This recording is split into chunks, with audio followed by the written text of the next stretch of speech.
Thiruvithamkoor Devaswom board സംഘടിപ്പിക്കുന്ന ആഗോള അയ്യപ്പ സംഗമത്തിന് പങ്കെടുക്കുന്നവരുടെ ചെലവിനായി ക്ഷേത്രത്തിലെ പണം ഉപയോഗിക്കാൻ ഉത്തരവ്. മലബാർ ദേവസ്വം കമ്മീഷണറാണ് ഇത്തരമൊരു ഉത്തരവുമായി രംഗത്തെത്തിയിരിക്കുന്നത്.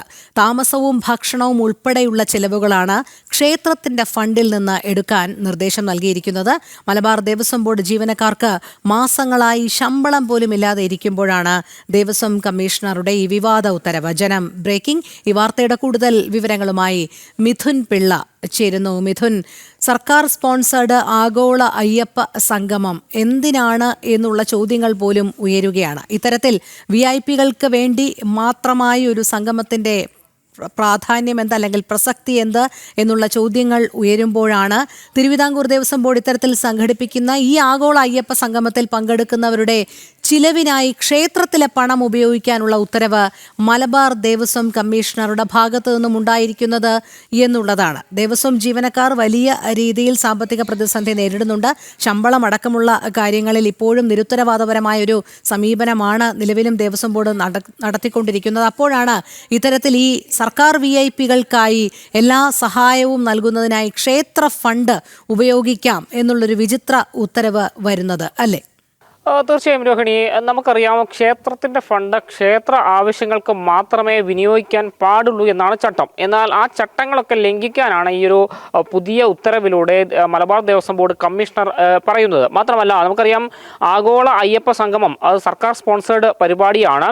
ആ പരിപാടിക്ക് എന്തിനാണ് ക്ഷേത്രത്തിലെ ഫണ്ട് എടുത്ത് ഇത്തരത്തിൽ ആളുകളുടെ യാത്രാ ചെലവും ഭക്ഷണ ചെലവും എടുക്കണമെന്ന നിർദ്ദേശം ദേവസ്വം കമ്മീഷണർ ഇറക്കിയതെന്നൊരു ചോദ്യം മാത്രമാണ് ഉയരുന്നത്. ഇതിൽ എടുത്തു പറയുന്നുണ്ട്, മലബാർ ദേവസ്വം ബോർഡിലെ ഉദ്യോഗസ്ഥന്മാരുടെയും എക്സിക്യൂട്ടീവ് ഓഫീസർമാരുടെയും ക്ഷേത്ര ജീവനക്കാരുടെയും ചെലവ് ക്ഷേത്രം ഫണ്ടിൽ നിന്ന് വഹിക്കണം.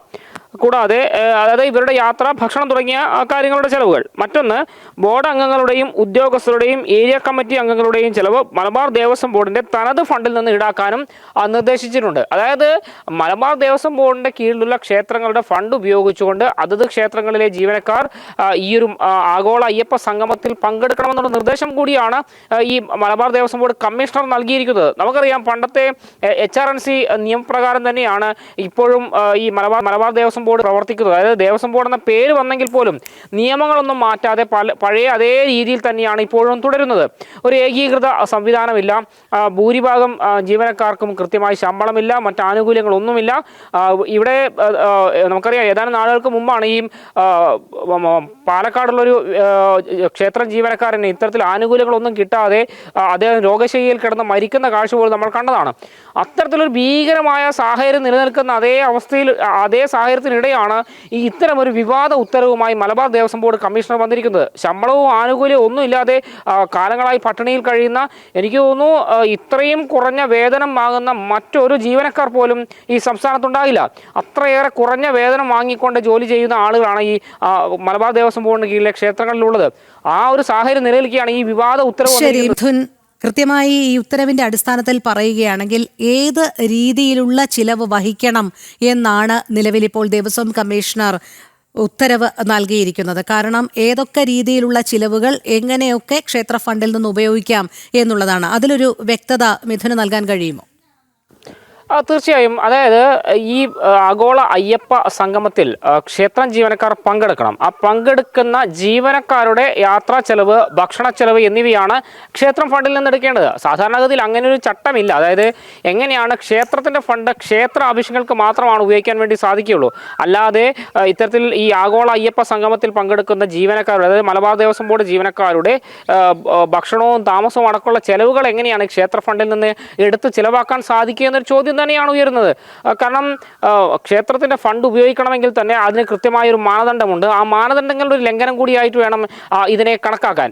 ഏതായാലും ഈ സംഭവം വലിയ വിമർശനങ്ങൾക്ക് വഴിവെച്ചിട്ടുണ്ട്. മാത്രമല്ല, ഈ മലബാർ ദേവസ്വം ബോർഡിന് കീഴിലെ ക്ഷേത്രങ്ങളിലെ ജീവനക്കാർ ഈ ആഗോള അയ്യപ്പ സംഗമത്തിൽ നിർബന്ധമായും പങ്കെടുക്കണമെന്ന് പറയുക കൂടിയാണ് ഈ ഒരു ഉത്തരവിലൂടെ ചെയ്തിരിക്കുന്നത്. കാരണം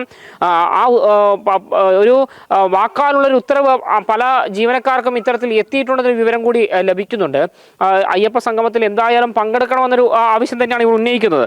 അപ്പോൾ ആ അയ്യപ്പ സംഗമത്തിൽ പങ്കെടുക്കുന്ന ജീവനക്കാരുടെ യാത്രാ ചെലവും ഭക്ഷണ ചെലവും അതത് ക്ഷേത്രങ്ങളുടെ ഫണ്ടിൽ നിന്ന് എടുക്കണമെന്നാണ്. പല ക്ഷേത്രങ്ങളും ഇവിടെ നിത്യവൃത്തിക്ക് പോലും സാധിക്കാതെ അത്ര ദരിദ്രാവസ്ഥയിലൂടെ കടന്നു പോകുമ്പോഴാണ് അതത് ക്ഷേത്രങ്ങളിലെ ഫണ്ട് എടുത്തുകൊണ്ട് ഈ യാത്രാ ചെലവിനും ഭക്ഷണ ചെലവിനും ഉപയോഗിക്കണമെന്നൊരു നിർദ്ദേശം ഈ മലബാർ ദേവസ്വം ബോർഡ് കമ്മീഷണറുടെ ഭാഗത്ത് നിന്ന് ഉണ്ടായിരിക്കുന്നത്. രോഹിണി, അതായത് മിഥുൻ കൃത്യമായി പറയുകയാണെങ്കിൽ ഈ ആഗോള അയ്യപ്പ സംഗമത്തിന് ആളെ കൂട്ടുക എന്നുള്ള പതിവ് രീതി, അതിനായി ക്ഷേത്ര ജീവനക്കാർ ഉൾപ്പെടെ ഇതിൽ പങ്കെടുക്കണം എന്നുള്ള പ്രത്യക്ഷത്തിൽ പറയാതെയുള്ള ഒരു അപ്രഖ്യാപിത നിർദ്ദേശം, അങ്ങനെയാണെങ്കിൽ തന്നെ ഇതിൽ പങ്കെടുക്കുന്നവരുടെ ചിലവ് അത് വഹിച്ചോളാം, ക്ഷേത്ര ഫണ്ടിൽ നിന്ന് അതിന് അത്തരത്തിലുള്ള ചിലവുകൾ ഉൾപ്പെടെ വഹിച്ചോളാം എന്നുള്ള ഒരു ഉത്തരവ് കൂടി അല്ലെ. എത്രമാത്രം വിചിത്ര ഉത്തരവും, അതുമാത്രമല്ല സർക്കാരിന് വേണ്ടി നടത്തുന്ന ഒരു പ്രീണന സ്വഭാവവുമാണ്,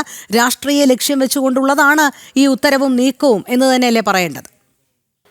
തീർച്ചയായും ഈ ആഗോള അയ്യപ്പ സംഗമത്തിന് ആളെ കൂട്ടാനുള്ള സംസ്ഥാന സർക്കാരിൻ്റെ ഒരു പരിപാടിയുടെ ഭാഗം തന്നെയാണ് ഈ ഉത്തരവ് എന്ന കാര്യത്തിൽ യാതൊരു സംശയവുമില്ല. കാരണം സ്വാഭാവികമായും പട്ടിണിയിൽ കഴിയുന്ന മലബാർ ദേവസ്വം ബോർഡിന് കീഴിലെ ജീവനക്കാർക്ക് എന്തായാലും സ്വന്തം കീശയിൽ നിന്ന് പണം എടുത്തുകൊണ്ട് ഈ അയ്യപ്പ സംഗമത്തിൻ്റെ ഭാഗമാകാൻ വേണ്ടി സാധിക്കുകയില്ല. അപ്പോൾ അതിന് എളുപ്പ വഴി നിർദ്ദേശിക്കുകയാണ് ഈ കമ്മീഷണർ ചെയ്തിരിക്കുന്നത്.